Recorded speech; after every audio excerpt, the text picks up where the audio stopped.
परीक्षा नहीं हुई, लेकिन आज नहीं तो कल होगी। ये कोरोना महामारी आज नहीं तो कल जरूर खत्म होगी। स्कूल कॉलेजेस कभी ना खुलें, ऐसा नहीं होगा। अभ्यास करते रहोगे तो कोई पछतावा नहीं होगा।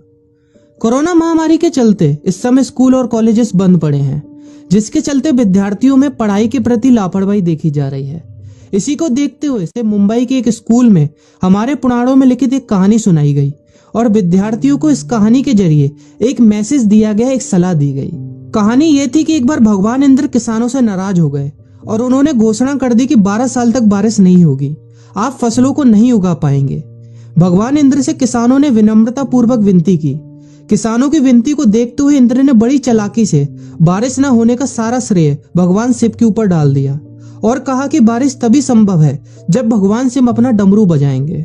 लेकिन इंद्रदेव भगवान शिव के साथ पहले ही गुप्त रूप से चर्चा कर चुके थे और उनसे किसानों के साथ सहमत नहीं होने के लिए भी अनुरोध कर चुके थे।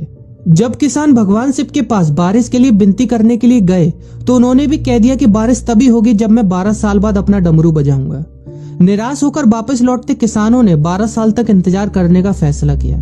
लेकिन उनमें से एक किसान वापस लौटकर नियमित रूप से अपना काम कर रहा था, खेती कर रहा था, यहाँ तक कि बीज भी बो रहा था।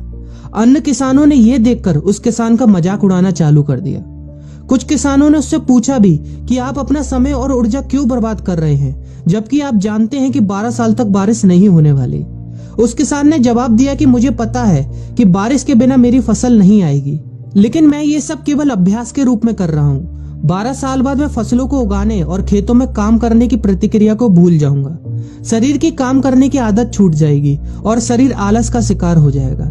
इसलिए मैं अभ्यास करता रहता हूँ कि जब 12 साल बाद बारिश होगी तो मुझे काम करने में मुश्किल नहीं होगी। जब इस किसान की यह बात पार्वती जी को पता चली तो उन्होंने भी चिंतित होकर शिव जी से कहा, आप भी 12 साल बाद डमरू बजाना भूल सकते हैं। यह सुनकर भगवान शिव भी चिंतित हो गए, इसलिए कहीं वो डमरू बजाना भूल तो नहीं गए, इसकी जांच करने की सोची और अपना डमरू उठाकर बजाने की कोशिश करने लगे।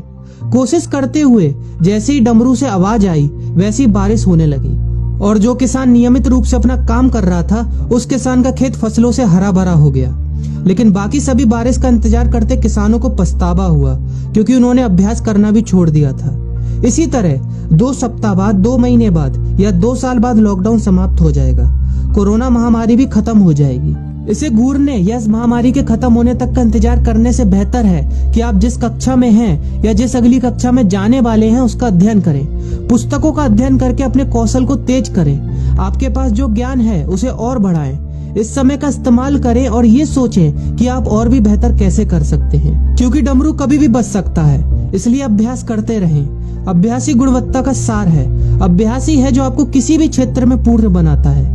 अगर आप अपनी पढ़ाई के प्रति लापरवाही छोड़कर अभ्यास करते रहेंगे तो जब काम करने का समय आएगा, जब भी परीक्षा देने का समय आएगा, तो आप हर चुनौती और अपने हर क्वेश्चन का जवाब देने के लिए तैयार रहेंगे।